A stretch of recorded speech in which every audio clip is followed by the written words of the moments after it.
Hello everyone, इस video में हम पढ़ेंगे इंग्लिश एनसीईआरटी क्लास 7th का चैप्टर 2 अ गिफ्ट ऑफ चप्पल। इसमें हम इसके क्वेश्चन आंसर्स देखेंगे और हमने पूरा चैप्टर कवर ऑलरेडी कर रखा है। आप चैनल की प्लेलिस्ट में जाकर उसको देख सकते हैं। तो फर्स्ट क्वेश्चन है, the music master is making loving music.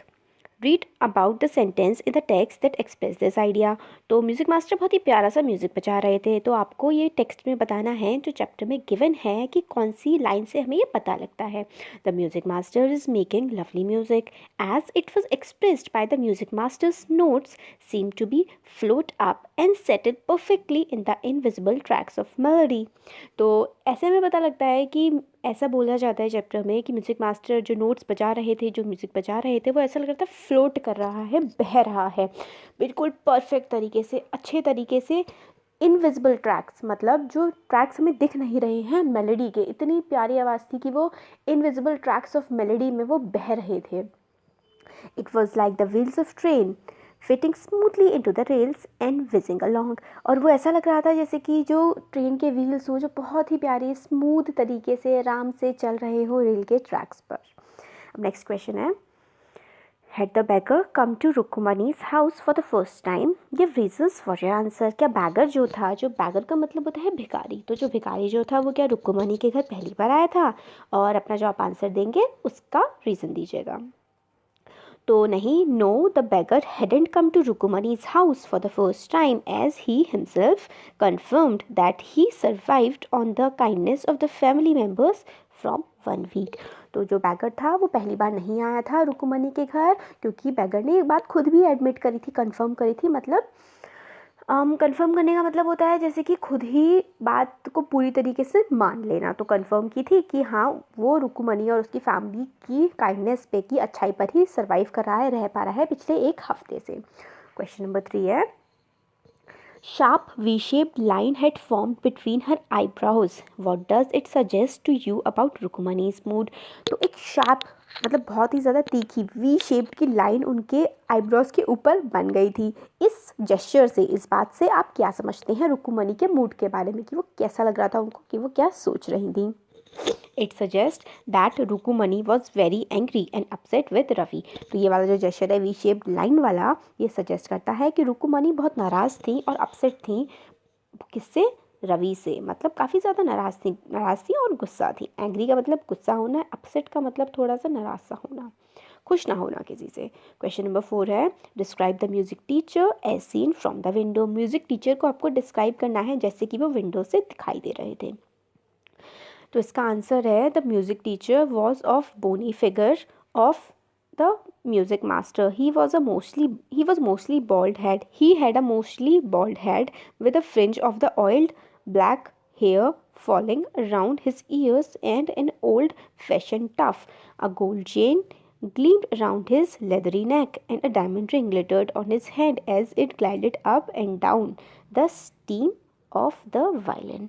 तो इसमें है म्यूज़िक मास्टर के बारे में बताया गया है कि मतलब वो थोड़े बोनी, थोड़ी हाइट के थे और उनकी जो मतलब बाल थे सर पे नहीं थे, बॉल्ड थे, मतलब टकले थे। बॉल्ड का मतलब होता है टकला, तो बॉल्ड उनका टकला था, मतलब सर पे बाल नहीं थे और बाल मतलब तेल लगा हुआ था सर पर उनके। उनके ईयर्स मतलब टफ था, एक उनके ओल्ड फैशन का टफ लगा हुआ था उनके कानों के पास। गले में गोल्ड की चेन पहनी हुई थी जो ग्लीम कर रही थी, चमक रही थी। उनकी नेक के पास डायमंड की रिंग उनके हाथ में थी जो बहुत ही तेज़ ग्लिटर कर रही थी, चमक रही थी जब वो वायलिन को बजा रहे थे। नेक्स्ट क्वेश्चन है, what makes Mridu conclude that the beggar had no money to buy chappal.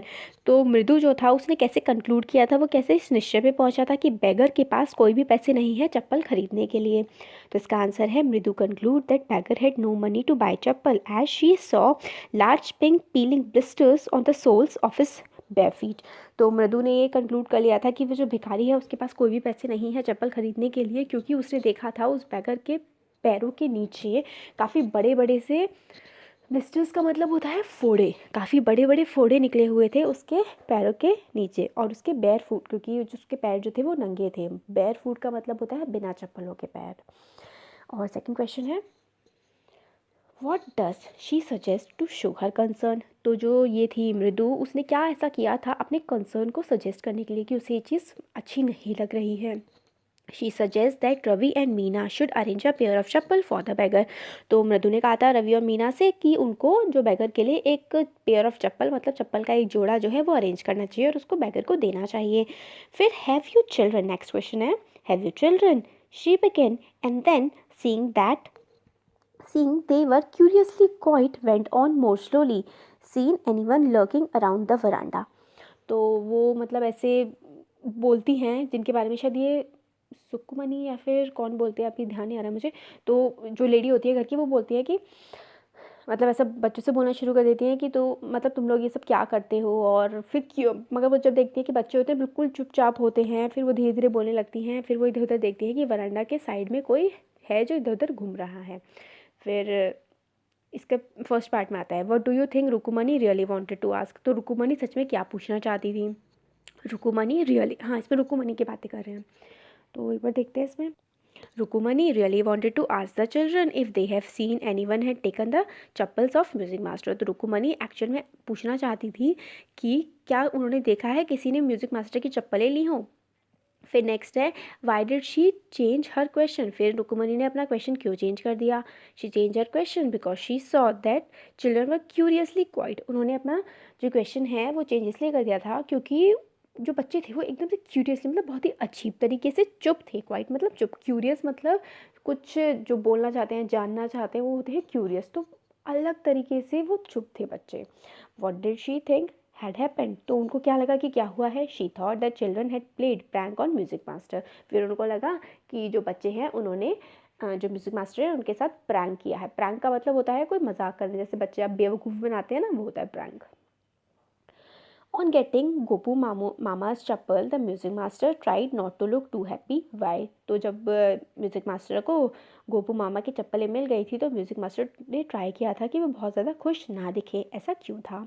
तो इसका आंसर है ऑन गेटिंग गोपू मामा's chappal the music master tried not to look to happy because he did not want to show that how lucky he was to get new pair of chappal in place of older Steven।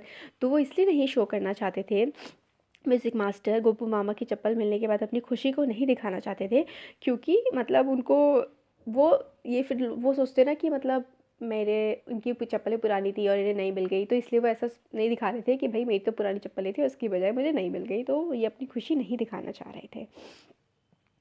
Question number 8 है on getting a gift of chappals the beggar vanished in a minute, why was he in such a hurry to leave. तो जब बेगर को चप्पलें मिल गई थी तो वो एकदम से कैसे वहाँ से क्यों गायब हो गया एक ही मिनट में, और वो किस हरी में था, किस जल्दी में था वहाँ से जाने के लिए। वैनिश का मतलब होता है एकदम से गायब हो जाना। इसका आंसर है on getting a gift of chappals the beggar vanished in a minute because he exactly knew that the chappal belongs to music master. If anybody would find that the chappal were missing it would be taken back from him. तो मतलब उसको शायद पता होगा कि किसी और की चप्पलें हैं, और अगर किसी को पता लग जाएगा ये म्यूजिक मास्टर की चप्पल हैं तो मतलब उससे शायद वो चप्पल वापस मांग ले। और इसका एक पॉसिबल आंसर ये भी हो सकता है कि क्योंकि पहले उसके पास चप्पल ही नहीं थी तो वो गर्मी की वजह से सड़क पर चल नहीं पा रहा था, तो अब अगर उसके पास चप्पलें आ गई थी तो वो आराम से उस गर्म सड़क पर चल सकता था, तो इसलिए वो फटाफट वहाँ से चला गया था। क्वेश्चन नंबर 9 है walking towards the kitchen with Mridu and Meena Rukmini began to laugh, what made her laugh. और जब वो मृदु और मीना के साथ रुकुमनी जो आगे जा रही थी किचन की तरफ, फिर वो एकदम से हंसने लगी। तो क्या कारण था उनके हंसने का। Walking towards the kitchen with Mridu and Meena Rukmini began to laugh because she had done the same thing absent mindedly by giving pair of chappal of Goku mama without his consent. तो उन्होंने भी बिल्कुल वही काम किया था जो बच्चों ने किया था कि बिना उनकी किसी की इजाज़त के, मतलब एक पर्सन की इजाज़त के बिना उसकी चीज़ किसी और को दे देना, क्योंकि गोकू मामा से पूछे बिना उन्होंने रुकुमनी ने गोपू मामा की चप्पलें किसको दी थी, म्यूज़िक मास्टर को। ये बच्चों ने किया था, बच्चों ने म्यूज़िक मास्टर की चप्पलें किसको दे दी थी, बैगर को। तो नेक्स्ट क्वेश्चन है पार्ट 2 पास्ट मेरे ख्याल से पार्ट 1 का है या फिर पार्ट 2 का है, देख लीजिए जो भी ये क्वेश्चन है इसमें बुक में। What is the secret that Meena shares with मृदु इन द बैकयार्ड। तो मीना ने क्या सीक्रेट शेयर किया था मृदु के साथ बैकयार्ड में, मतलब पीछे की तरफ जो घर वाला पार्ट होता है उसको बैकयार्ड कहते हैं।